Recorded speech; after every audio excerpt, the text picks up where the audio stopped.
बलभीम तरंगे या मातेच्या 8व्या पुण्यस्मरणाच्या निमित्ताने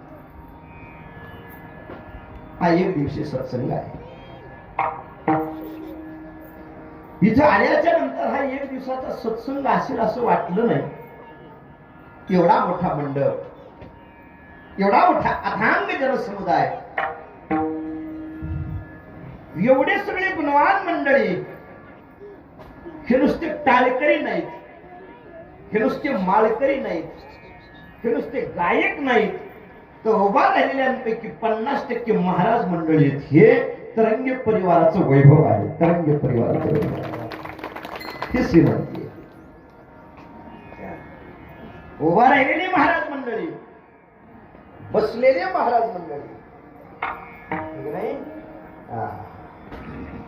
म्हणून तो बोलून गेलो, मज पामराय काय थोर पायीची वाहन पाय बरी,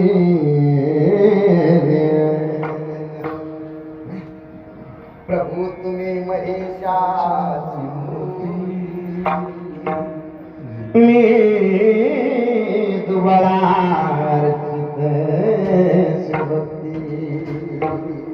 तुम्ही देव आहात, माझ्याकरता देव आहात. बसलेले सगळे देव आहेत, बसलेले सगळे देव आहेत, उभा राहिलेले सगळे महादेव आहेत, आणि कीर्तन करतोय तो सुखदेव.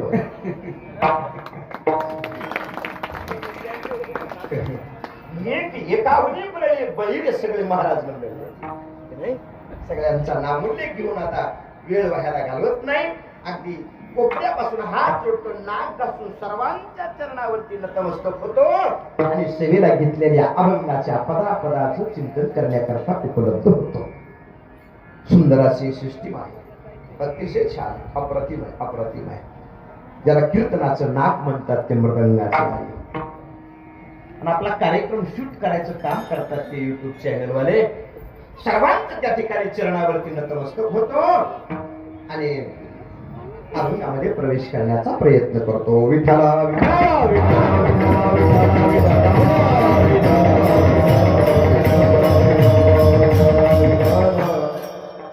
याच्या मुली बसल्यात नाही, या 10-12 मुली. एक पुरी तुम्ही उठा बरं जरा. या वयात जेव्हा आपण लेकरांना प्रोत्साहन देतो ना, तेव्हा मोठ्यापणे समाज यांच्या पाया पडल्याशिवाय राहत नाही. विठ्ठला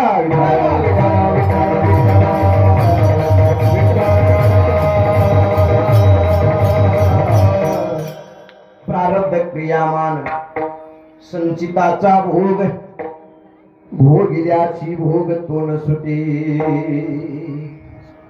श्रीमंत संत नाथमापा या अभंगामध्ये तुम्हाला जडमूर्जीवाला एक वेगळ्या प्रकारचा उपदेश करतात. असं म्हणण्यापेक्षा आपण गाफील आहोत. ज्या बाबतीत आपण गाफील आहोत ना, त्या बाबतीत तुम्हाला सावध करतात, सावध करतात. प्रारब्धाची ताकद कशी असते आणि कोणाला भोगावं लागलं त्याचं चिंतन या अभंगामध्ये करतात. प्रारब्ध भोगल्याशिवाय संपत नाही. प्रारब्ध क्रियामान संचिताचा भोग, भोगिल्याची भोग तो न सुटे.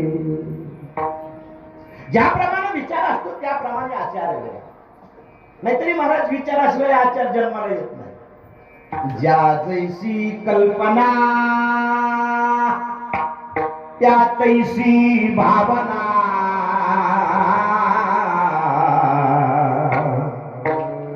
अंती जे वासना जुडूनिची. विचारानुसार आचार आहे आणि अंत समयी जशी भावना निर्माण होईल तशी वासना निर्माण होईल.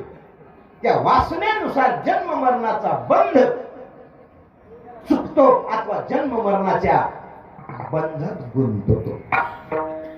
जन्म मरणाच्या बंधातून मुक्त व्हायला कारणीभूत वासना आहे आणि जन्म मरणाच्या बंधात अडकायला कारणीभूत वासना आहे. अंती जे वासना जडून हा बंध चुकवायचा असेल, आणि हे राजा तुला जर मुक्त व्हायचं असेल तर तू काय कर, ज्याप्रमाणे भांड्यातलं पाणी सांडून देतो त्याप्रमाणे देहरूपी भांड्यातली ही पाणीरूपी वासना सांडून दे. आणि ज्याच्यामुळे हे भांड तयार झाले, ज्याच्यामुळे हा घडा तयार झाला, त्या देव नावाच्या कुंभाराचं चिंतन कर. कारण कुलालमतीचे कुंभ, देव नावाच्या कुंभाराने ही देह नावाची मडकी घडवलेली आहे आणि याच्यात वासना नावाचं पाणी आहे. हे राजा, हे सांडून दे. एका जनार्दनी सांडुनी वासना, हरीच्या भजनी सावध होई. ज्या जैसी कल्पना त्या तैसी भावना, अंती जे वासना जुळून ठेवी. अभंगाचा सरळ सरळ भावार्थ तुमच्याकडे मांडलेला आहे. आता ज्याप्रमाणे आपल्याला वेळ मिळेल, त्याच्या परवानगी देईल, त्याप्रमाणे आपण चिंतन करण्याचा प्रयत्न करणार आहोत.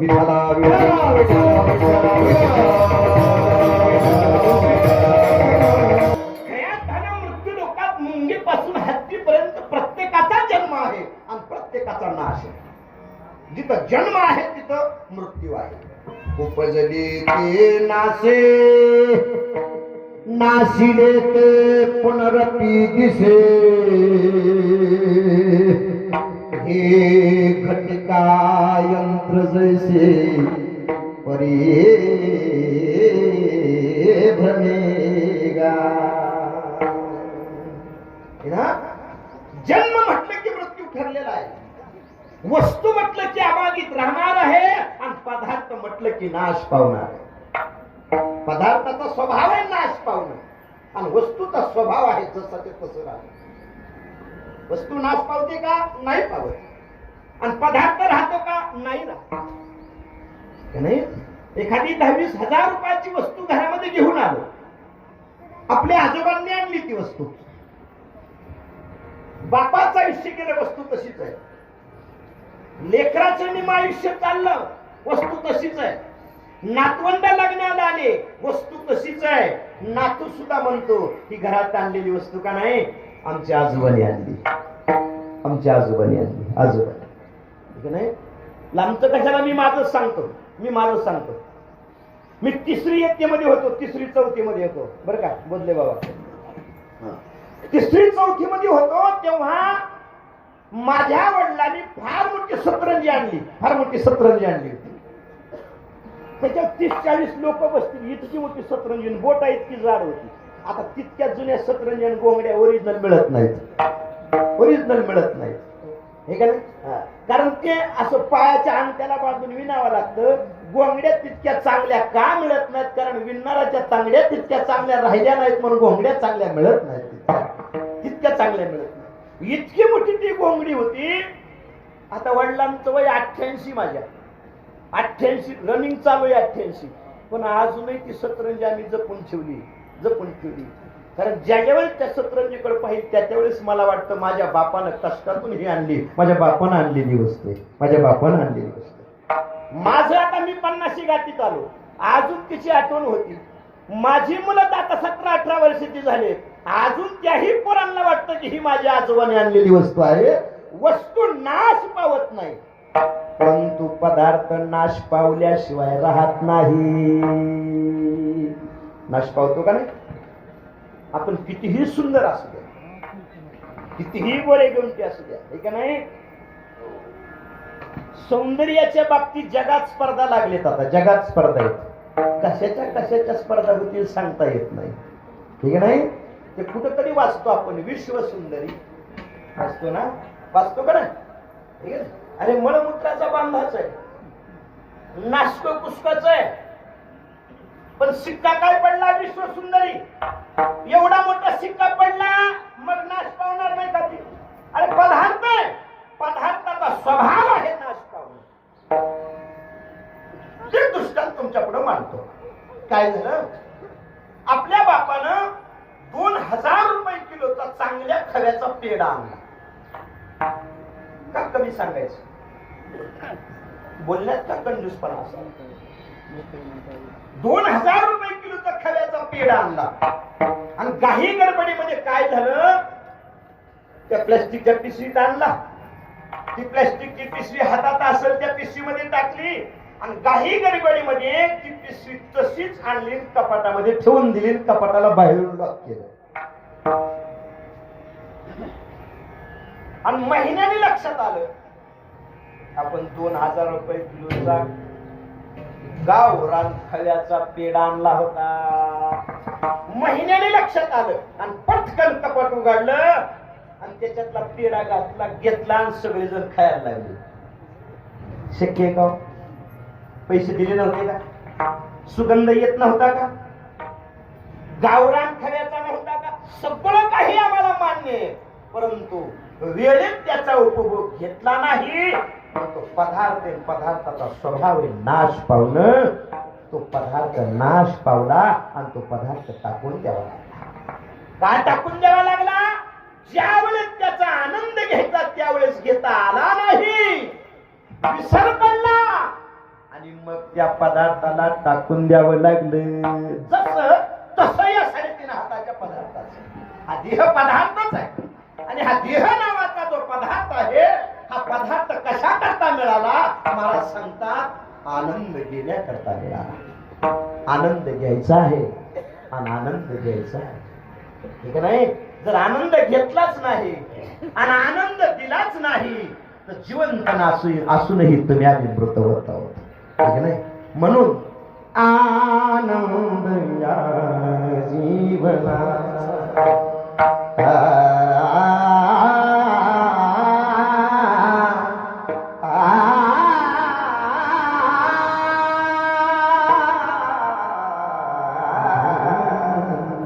आनंद या जीवनाचा सुगंधा परीद वलावा पाव्यातला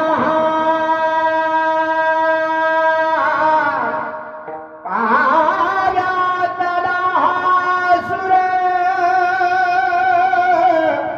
ओठा परी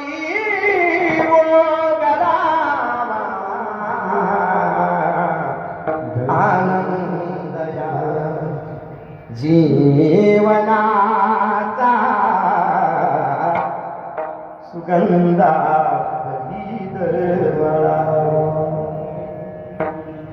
आनंद घेण्यासाठी हा देह नावाचा पदार्थ नाही. वेळीच जर आनंद नाही घेतला तर महाराज सांगतात हा शेवटी जाणार हे ठरले.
देह जाईल जाईल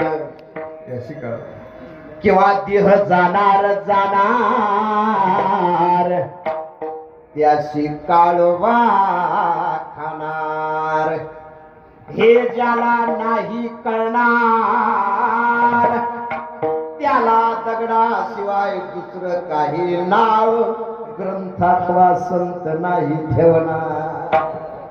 जोपर्यंत हे तुला उपजत नाही नुपजत नाही तोपर्यंत तो माणूस नाही. तोपर्यंत तू दगड आहे.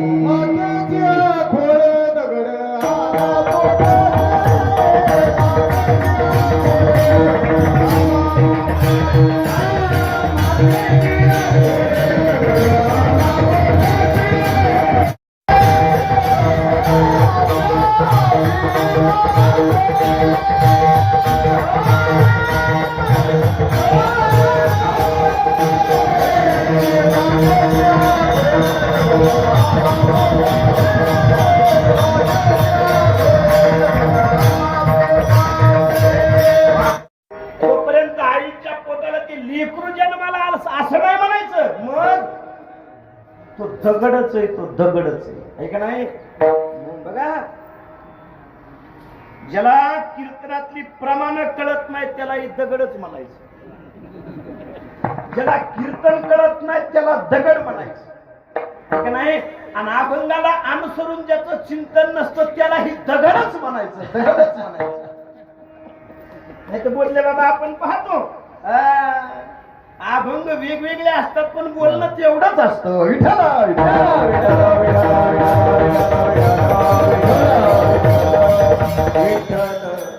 ज्याच्याकरता आलं ते जर नाही तुम्ही आम्हाला कळालं तर दगडातून आपल्यात बदल काय. आलाशी कोठून या जाशी कवन्या रे. कुठून आला तू, काय करतोय आणि भविष्यात तुला कुठे जायचंय हे ज्याला कळून घेता येतं त्याला नरदेह म्हणतात. ठीक आहे नाही. या जगाच्या पाठीवर एकच साधन असं, नश्वर असू द्या, नश्वर असू द्या, ठीक आहे नाही. शाश्वत नाही तेच बरं आहे. जाणार आहे म्हणून तरी चांगलं आहे, ठीक आहे नाही. नाशिवंत देह जाणार सगळे, नाशिवंत देह जाणार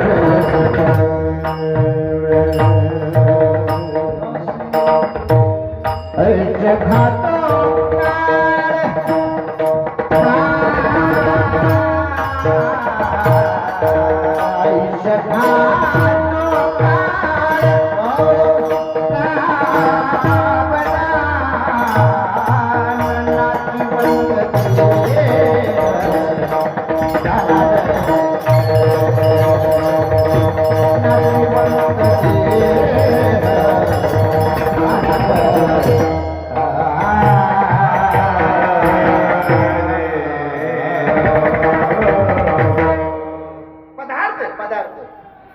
सत्ता आपली आहे ना, घरात राहतो त्याच्यावर सत्ता आपली आहे ना, ज्या गणगोतात राहतो त्याच्यावर आपली सत्ता आहे. जन हे सुखाची दिल्या घेतल्याची, अंत हे काळीची नाही कोणी.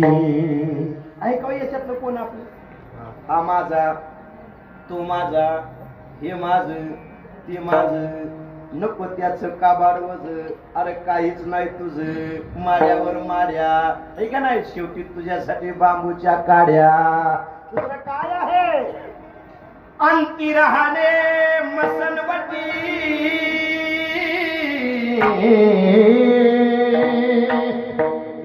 शेवटी आपल्याला राहायचंय तिथं आणि आपलं घर ते आहे ना. आपलं इथं कोणी आहे आणि ना आपलं इथं काय आहे. काहीच नाही आणि कुणीच नाही. शेवटी हे जायाचं धन आहे, जायाचं धन आहे, हे की नाही. शरीर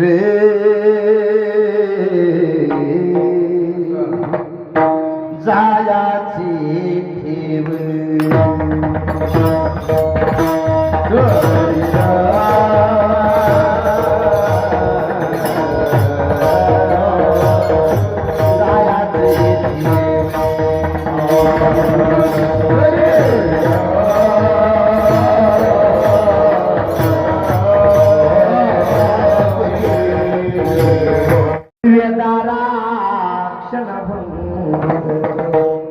अंतकाळीचा सोयरा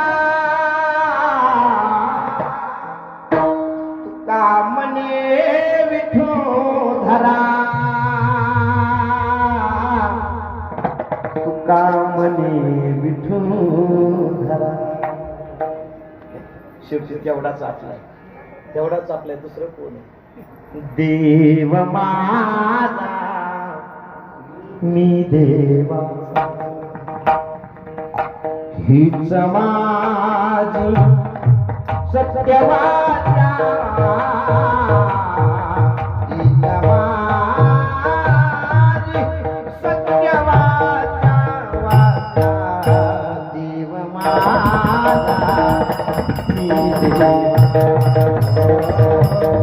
देव माझा.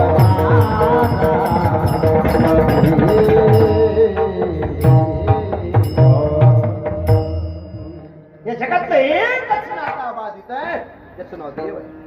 मग त्या अधिकाराची काही समान नावं देवाच्या पुढे घेतल्या जातात. भगवंत, संत, ग्रंथ, पंथ आणि जन्मदाते गुणवंत आईबाप. पहिला क्रमांक माई बापाचा, दुसरा क्रमांक संतांचा, तिसरा क्रमांक ग्रंथांचा, चौथा क्रमांक पंथांचा आणि पाचवा क्रमांक भगवंताचा. आई बापाच्या तुलनेत, संत ग्रंथाच्या पंथाच्या तुलनेत देवाचा क्रमांक 5 आहे, भगवंताचा क्रमांक 5. म्हणून माणसाला प्रारब्ध चुकत नाही याच्यात काय नवल आहे? अरे देवाला सुद्धा चुकलं नाही. त्याला नशीब म्हणा, त्याला संचित म्हणा, त्याला भाग्य म्हणा. माणसाला चुकत नाही, नव्हे देवालाही चुकलं नाही. प्रारब्धानुरूप जन्म आहे, प्रारब्धानुरूप जगण आहे आणि प्रारब्धानुरूप मरण देखील आहे.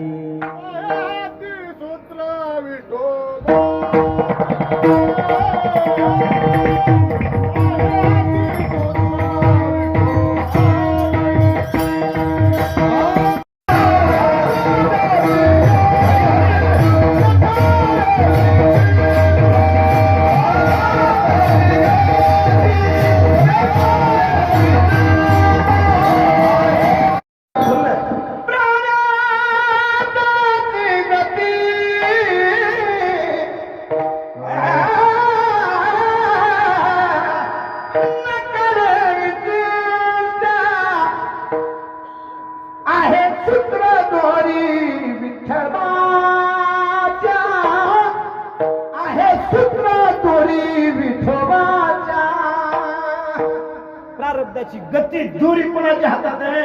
आपल्या हातात आहे का? त्या कटपुतली बाहुल्यांचा खेळ आपण पाहत असतो ना बाहेर, त्या नाचताना दिसतात पण माग बोट कुणाची तरी हलत असते. तसे ह्या सगळ्या बाहुल्याच आहेत, त्या सगळ्या बाहुल्या, ह्या गात्यात ह्या बाहुल्या आहेत, इकडच्या बाहुल्या आहेत, ह्या बाहुल्या आहेत. बोलतोय हे सुद्धा बाहुलच आहे, बाहुलच आहे का नाही? बाहुलं बहुलं तर ठीक आहे, बाहुलं बहुलं तर ठीक आहे. काय खरं या बाहुल्याचं आहे का नाही? अनेक बाहुले आले ना अनेक बाहुले गेले, पण बहुलं नाही बाबा, बहुलं नाही, आहे का नाही? आजा मेला, पंजा मेला, बाप मसना गेला,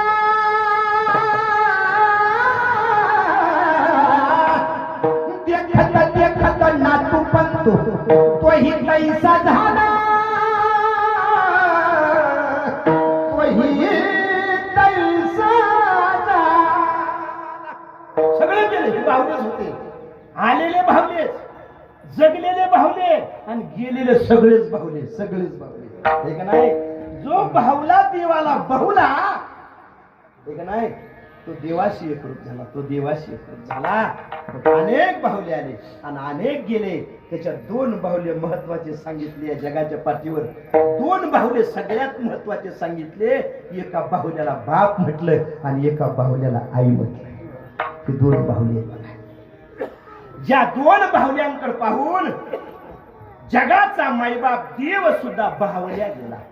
देवालाही त्या वैकुंठात राहवलं नाही, देवालाही तीर्थक्षेत्राच्या ठिकाणी राहवलं नाही. अविनाशी परमात्मा परंतु नाशिवंत देहाची संगती करतो आणि या 2 बाहुल्यांच्या संगतीत राहून जगातल्या 1 नंबरच्या बाहुल्याला या 2 बाहुल्याचा आनंद घेऊ, आनंद घेऊ.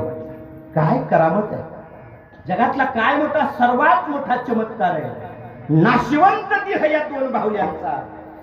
एका बाहुलीला आई म्हणायचं आणि दुसऱ्या बाहुल्याला बाप म्हणायचं. नश्वर आहे, जाणारा देह आहे आणि या जाणाऱ्या देहाच्या संगतीत राहून सुखाची अपेक्षा ज्यानं केली तो राहणारा बाहुला, राहणारा अविनाशी येतो आणि नाशिवंत देहाची संगती करतो. क्षीराचा सागर त्याच्या चरणाजवळून वाहतो, परंतु क्षीराचा सागर लाथावतो आणि आईच्या स्तनातल्या दुधाला त्या ठिकाणी पोटभर पिण्यासाठी स्तनाला तोंड लावतो. क्षीरसागर लाथाळला देवानं, शेष शयन लाथाळला देवानं आणि या नश्वर जगतामध्ये येऊन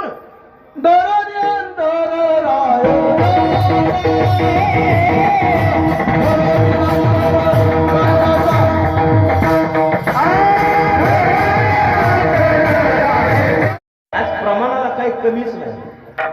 सगळे महाराज मंडळी प्रमाणाला कमी कसं असायचं आहे का नाही? नाहीतर त्याचंच नाव कीर्तन,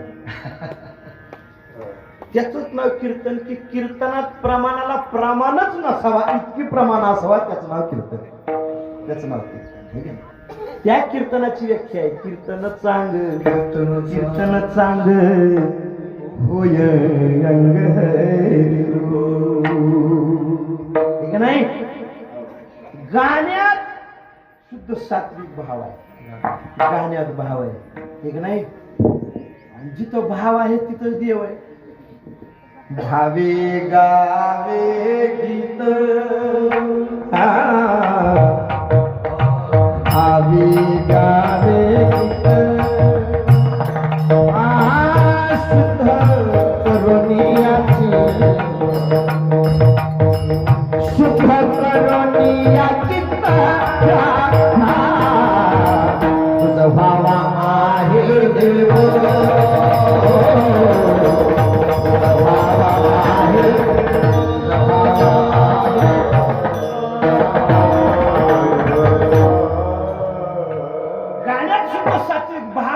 जिथं भाव आहे तिथं देव आहे. म्हणून भावाला देव भाळला आणि क्षीराचा सागर लाथाळला. दोरी सोडून इकडं तिकडे जायचं नाही. कीर्तन दोरीत असलं पाहिजे हे का नाही. नाहीतर खाली एक दोरी बिघडली की बांधकाम वर जाईपर्यंत हातवर इकडं तिकडं होतं, मग ते पडल्याशिवाय राहत नाही. मग दोरीत असलं पाहिजे. क्षीराचा सागर भगवंताने लाथाळला आणि भावा खातर या मृत्यू लोकात जन्माला आला. ज्या देवाला आपण जगाचा बाप म्हणतो, ज्या देवाला आपण जगाची आई म्हणतो, विश्वाला जन्माला घालणारा तो बाप आहे, ती आई आहे. परंतु त्याही आईला आणि त्याही बापाला ते नको वाटलं आणि इथं येऊन आईच्या स्तनातलं दूध पिऊ वाटलं. शेष शयन करणारा भगवंत पण आईच्या मांडीवर झोपावं वाटलं नाही.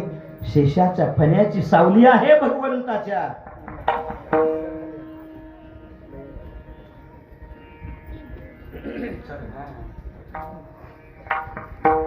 शेषाचा फणा आहे भगवंताच्या माथ्यावर, परंतु तीही सावली देवाला नको वाटली आणि भगवंतानं इथं येऊन आईच्या पदराची सावली घेतली. शेष शयन नको म्हटले. आईच्या मांडीवर झोपण्याचा आनंद आहे, तो शेष शयनावर आनंद नाही. आईच्या स्तनातलं दूध पिण्याचे सुख आहे ते सुख अमृत पिण्यामध्ये नाही. आईच्या प्रेमाच्या पदराची सावली डोक्यावर घेण्याचा आनंद आहे, तो आनंद शेषाच्या फण्याची सावली घेण्यात नाही रे राजा नाही. म्हणून तर भगवंताला ते नको वाटलं, ते लाथाळलं आणि ते लाथळून इथं आला. ज्या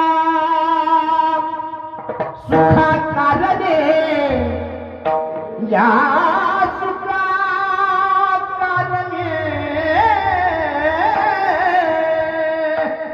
देव विडावला वैकुंठ सोडून संत सदनी राहिला. हा वैकुंठ सोडून संत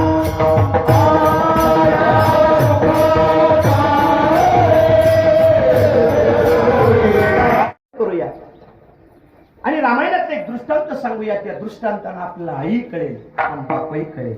श्रीराम जय राम जय जय राम, श्रीराम जय राम जय जय राम, श्रीराम जय राम जय जय, हरे श्रीराम जय राम जय जय राम. कथा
पुण्यकथा श्रीराम. बघा प्रारब्धानं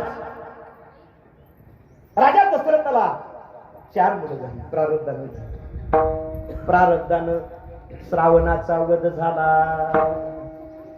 प्रारब्धानं श्रावण बापाच्या आई बापाला लेकराचं सुख मिळालं. अंध असणाऱ्या आई बापाला खांद्यावर कावडी घेऊन आई बापाला काशीला नेणारा जगातला पहिला आणि शेवटचा मुलगा, त्यांचं नाव श्रावण बाळ. दोन्ही अंध होते. ज्यांच्या पोटी श्रावणाचा जन्म झाला, श्रावण म्हणजे वसंत ऋतू, श्रावण म्हणजे वसंताचा जन्म झाला, त्याच आई बापाला त्या लेकराचं सुख पाहता आलं नाही. त्यालाही प्रारब्धच नाही. काय नाव श्रावण बाळाच्या आई बापाचं? श्रावण बाळाच्या आई बाबाचं नाव आपण महाराष्ट्रात का पाकिस्तानात हे नाही. श्रावण बाळाच्या आई बाबाचं ज्ञानवंती आणि शांतवन. ज्ञानवंती आणि शांतवन. आईचं नाव ज्ञानवंती, बापाचं नाव शांतवन. ज्ञानात जिथं ज्ञान आहे तिथं शांती आहे, आणि जिथं शांती तिथं ज्ञान आहे, आणि ज्ञान आणि शांती जिथं आहे तिथंच वसंत ऋतू जन्माला येतो, तिथंच श्रावण जन्माला येतो. दुसरीकडे येत नाही, दुसरीकडे येत नाही. मग त्याही श्रावणाला आईचं प्रेम नाही आयुष्यभर त्या ठिकाणी अनुभवता आलं, आणि बापाचा आधार अनुभवता आला नाही. प्रारब्धानं अर्ध्यावर डाव मोडला. भातुकलीच्या खेळामध्ये, भातुकलीच्या खेळामध्ये राजानी अर्ध्यावरती डाव मोडला. अधुरी कहाणी, अधुरी राजा राम राम, सीताराम राम. अर्ध्यावर प्रारब्धानं म्हणला. दशरथ राजाच्या धनुष्यातून सुटलेला बाण श्रावणाला लागला, आणि अर्ध्यावर मरावं. पण तो शापही राजासाठी शाप ठरला. ज्ञानवंतीचा आणि शांत वनाचा शाप राजा दशरथासाठी शाप ठरला, आणि त्या शापामुळे 4 मुलं झाली. परंतु प्रारब्ध बघा किती बलवत्तर असतं. त्या 4 मुलांपैकी एकही मुलगा पाणी पाजायला बापाजवळ नव्हता. याला प्रारब्ध म्हणतात. चवघे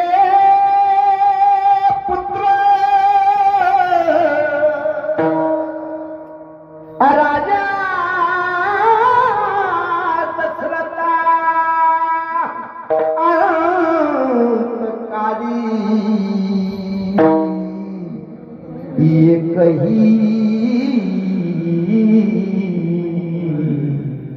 नभता नभता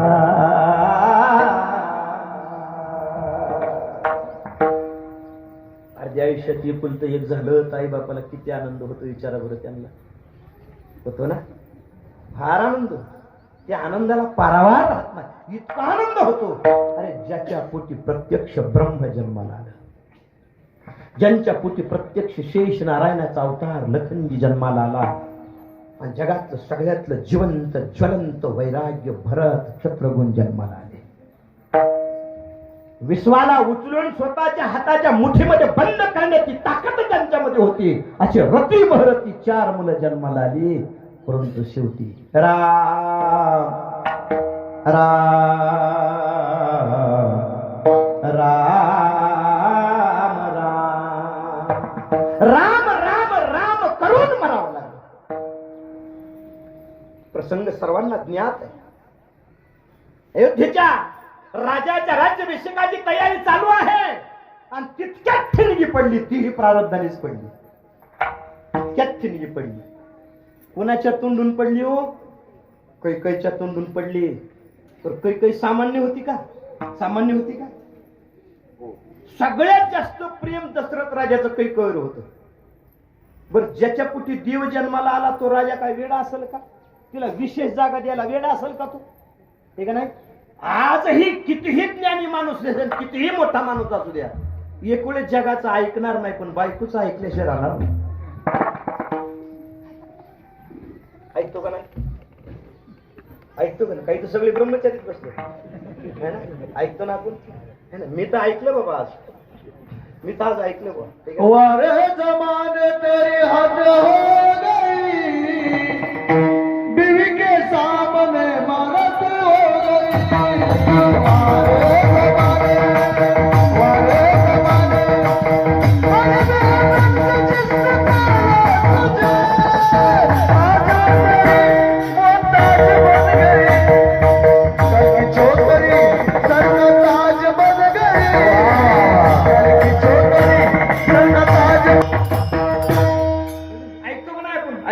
अगदी प्रमाण विषयाला अनुसरून प्रमाण दिलं ठीक ना. कारण अनुभवाशिवाय प्रमाण नाही. अनुभवाशिवाय प्रमाण नाही. सकाळी आम्ही कीर्तनाला निघालो. आमच्या अर्धांगिनी म्हणले आम्हाला यायचं. म्हणलं चला, घेऊन आलो आणि जोडीने आलो. जोडीने त्यांच्याकडे पाहूनच मी म्हणलो. खरल्याकडे पाहून तर दाखल्याचं वर्तन असतं. लांबूनच त्या जोडीला ओळखलं. म्हणलं बरं झालं आपण त्यांच्या आधी आपणही जोडीने हजर झालोय. जोडीने हजर नाही. आमच्या अर्धांगिनी म्हणलं यायचंय. म्हणलं चल बुवा तू चल, कीर्तन ऐकलेलं चांगलं असतं. ठीक आहे. आमची थोरली बहीण आली. काम करावं लागतात. तिला आमच्या थोरल्या बहिणीला घेऊन आलो आणि अर्धांगिनीला घेऊन आलो. ठीक आहे नाही. मला सांगा ना, आपल्यासारखे 4 बुक पाठ केलेले माणसं सुद्धा ऐकते. ठीक नाही. मग तिथं दशरथ राजाने का नाही ऐकावं? ऐकलं ना, ऐकलं. सगळ्यात जास्त प्रेम. किती पत्नी होत्या दशरथ राजाला? 703 होत्या. शाबास. बरीच लोक शिंदे महाराज सांगते 704. मग 3 का सोडून देता का? 703 पत्नी आहेत ना. बरीच लोक सांगत येतात. आता तुम्ही ऐका ना इकडं तिकडं. म्हणे 704 तसं का करतो? त्यांच्या अन्याय काय करतो? अन्याय ना काय. एक असेल तर एकच म्हणावं. का म्हणावं का त्याला 4 आहेत? अरे तो तर मोठा अन्याय की. मग एक असेल तर एक म्हणावं. आपण म्हणायचं काम केम केलं 4 आहेत? अजिबात नाही, एकच आहे. मग दशरथ राजाला 703 आहेत. राजा 703 आणि 703 पैकी सगळ्यात जास्त राजा जिचं ऐकायचं तिचं नाव कैकई होतं. आणि कैकई तितकी बलाढ्य होती महाराज. वाऱ्यासारखा पळणारा रथ हातावर पिलून धरला होता. हातावर. आणि नवऱ्याला विजय मिळवून दिला होता. आता आपल्याला जात सुद्धा उडत नाही. ते राहिलं नाही. आता राहिलं नाही. तिचं ऐकत होते आणि तिने नेमकी ठिणगी टाकली. काय टाकली ठिणगी तुम्हाला सगळ्यांना माहिती. प्रारब्धानं ठिणगी पडली आणि होत्याचं नाहीस झालं आणि विध्वंस झाला. आणि राजा होणाऱ्या रामाला अयोध्या सोडून अयोध्येच्या बाहेर पडायची वेळ. आणि कौशल्याच्या आणि सुमित्रेच्या मुखातून शब्द पडला, कसा मला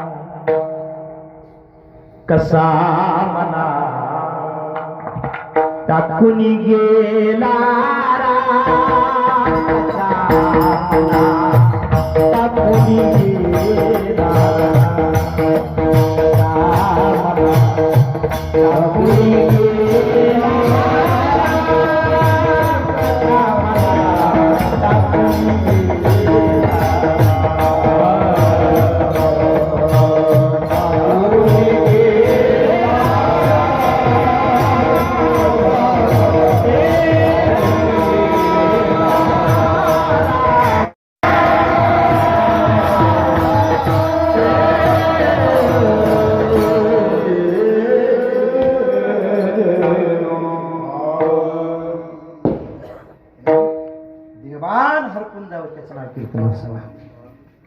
प्रत्येकाच्या हृदयाला हात घालावा त्याचं नाव कीर्तन असावा.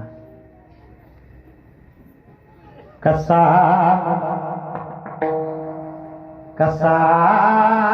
मला टाकून गेला रामाविन मज चैन पडेना नाही जीवाला राम राम रामा नाही जीवाला रामच निघून गेल्याच्या नंतर कोणाला राम मिळणार. आज आपण आरामात आहोत कारण आतमध्ये राम आहे. ममई वंशी जीवलोके जीवभूत सनातन मनशष्टानींद्रियानी प्रकृती स्थानी कर्षिते. तुमच्या माझ्या आतमध्ये राम आहे म्हणून आपण आरामात आहोत. आणि युगानुयुगे तपश्चर्या केली त्या कौशल्य मातेनं अनंत जन्म पुण्य होती त्या सुमित्रा मातेची म्हणून तर लखन जन्माला आला. युगानुयुगे त्या ठिकाणी पुण्य केलं म्हणून जगाचा बाप रामाच्या रूपानं जिच्या पोटी जन्माला आला. अरे त्याही रामाचं सुख जिला अनुभवता आलं नाही ती कौशल्य माता रे माझ्या कौशल्य माता. आपल्यापासून लेकरू काही अंतरावर असावं तरी सुद्धा आई बापाला राहत नाही. आपल्या आयुष्यातली सगळ्यात मोठी श्रीमंती म्हणजे आपली मुलं असतात. लेकर सुखात आई बाप सुखात राहतो. लेकर आनंदित आई बाप आनंदित. ते कौशल्य विचार करते अनंत जन्म पुण्य केलं आणि रामासारखं रत्न माझ्या पोटी जन्माला आलं पण माझ्या लेकराचं सुखही मला अनुभवता आलं नाही. पण त्या जन्मातलं पाप उदयाला आलं देवा म्हणून रामाची माझी ताटातूट केली. सोन्यासारख्या लेकराची माझी ताटातूट केली हे देवा. अरे ज्याच्या आदेशाशिवाय सूर्य आणि चंद्र कर्म करत नाही, ज्याच्या आदेशाशिवाय आकाशातल्या ग्रहाला कर्म करता येत नाही, ज्याच्या हुकुमाशिवाय मुंगीपासून ते हत्तीपर्यंतच्या प्रत्येक जीवाला कर्म करता येत नाही अशा सर्वांचा त्या ठिकाणी बाप सर्वांची माय लेकराच्या रूपानं माझ्या पोटी जन्माला आली होती. परंतु त्याचंही मला सुख पाहता आलं नाही देवा. हे कोणत्या जन्मातलं पाप आहे, कोणत्या जन्मातलं काय कोणाचा दोष आहे? ज्याच्या त्याच्या प्रारब्धाचा दोष आहे. पराधीन आहे जन्म मानवाचा, पराधीन आहे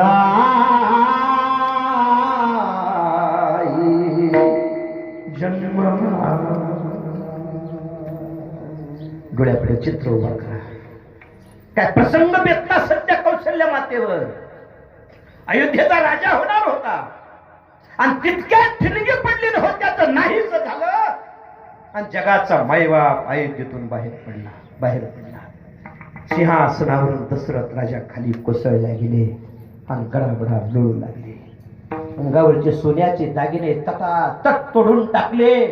एखादं लहानचं लेकरू आई आई आई आई आई म्हणून जसं टाहू फोडतं त्याप्रमाणे हा जगातला पहिला आणि शेवटचा बाप राम राम राम राम म्हणून आक्रोश करू लागला, चाटी पडू लागला राजा हो.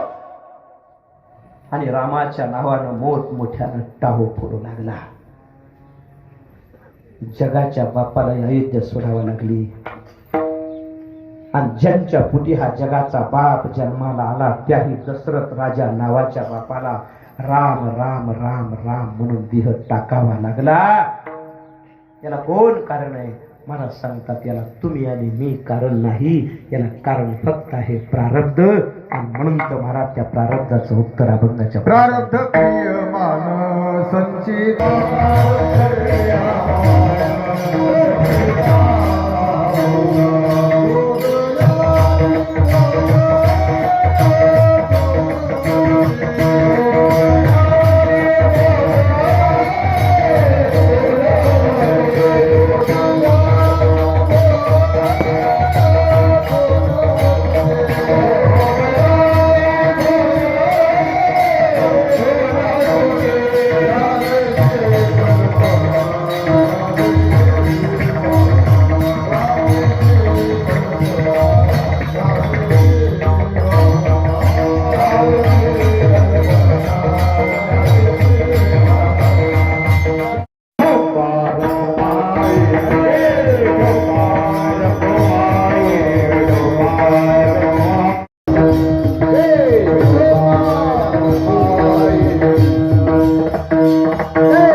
सगळे महाराज मंडळी जमलेली आहेत. मला असं वाटलं कुठल्या तरी मोठ्या फडावर मी कीर्तन करतोय, वाळवंटात कीर्तन केल्यासारखं वाटलं मला.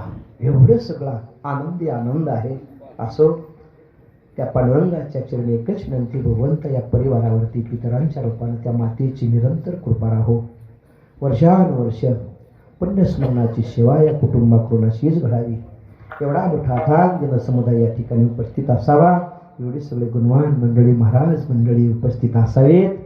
हा आनंदी आनंद वर्षानुवर्ष यांच्या हातून असाच त्या ठिकाणी साजरा करण्यात यावा, अशी परमेश्वराकडे आपण तुम्हा सर्व जनता जनार्दनाच्या वतीने, समस्त महाराष्ट्र राज्य वारकरी महामंडळ अहिल्यानगरच्या वतीने त्या मातेला भावपूर्ण आदरांजली समर्पित करून भगवंताकडे इच्छा व्यक्त करूया.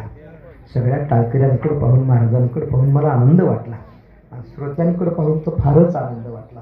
नेहमी वक्त्यापेक्षा बसलेला श्रोता हा मोठा असावा, हे वक्त्याचं मोठेपण असतं, वक्त्याचं मोठेपण असतं. इकडून नाथ संप्रदायाची परंपरा जपणारे महाराज उशिरा का होईना येऊन बसले. हरिभक्तभर आमचे बोधले बाबा बसलेले आहेत, दादा आहेत, आमचे सगळे गुरुबंधू मंडळी आहेत, गायनाचार्य मंडळी. पाहून तुम्हाला आनंदच झाला. असं वाटायला लागले तुकोबऱ्यांच्या 14 काळकऱ्यापैकी एक काळकरी आलाय का काय. आणि ज्याला कीर्तनाचं नाक म्हणते ते मृदंगाचार्य आणि स्पीकर सिस्टीम आहे, अतिशय सुंदर. यांच्याकडे टाळ्या वाजवा, विशेष सेपरेट टाळ्या वाजवा. असो, जाता जाता विनंती करतो, माझं आयुष्य सुंदर आहे, पुन्हा मिळणार नाही. आणि याच्या त्याच्या पायावर मस्त टिकून आयुष्य बर्बाद करण्यापेक्षा ज्या पायातलं पुण्य आपल्या डोक्यात येईल अशा पायावर डोकं टेकवा. हा विचार करा, मग हे डोकं तितकं स्वस्त नाही, कोणाच्याही पाया टिकवण्याचं. जन्मदात्या आई बापाच्या पाया पडा. का म्हणे मज घडव त्यांची सेवा तरी माझ्या आईची बापाची बहीण भावाची सेवा करतात ना, जगाचा मायबाप तुमच्या सेवेकरता येतो, तुमच्या दर्शनाचा योग. तरंगी परिवाराच्या विनंतीला मान देऊन आला की आमचे यादव बाबा बऱ्याचदा त्या ठिकाणी फोन केला, आग्रहाने अट्टहासावी सेवा घेतली. 2-4 दिवसाला दररोज फोन असायचा. मी म्हणत इतका बॅलन्स यांच्या मोबाईलमध्ये कसं काय, एवढा का फोन करते, कधीच कधी महाराजांना तरी टाकावा. सोडून द्या. त्यांच्या विनंतीचा आदर राखून तुमच्या दर्शनाचा, सगळ्या महाराज मंडळीच्या दर्शनाचा योग आला. जीवनातल्या बाकीच्या गोष्टी घेऊन असतील, मिळो अथवा न मिळो, पण दैव योगाने प्रेमानं आपण एकमेकाला बांधल्या गेलोय. ही प्रेमाची बांधिलकी आयुष्यभर अशी जपा आणि शुद्ध परमार्थ करून आयुष्याचं कल्याण करा, घराचं गोकुळ करा, जीवनाचं सोनं करा. आणि हे सगळं करायचं असेल तर जन्मदात्या आई बापाची सेवा करा. विठ्ठल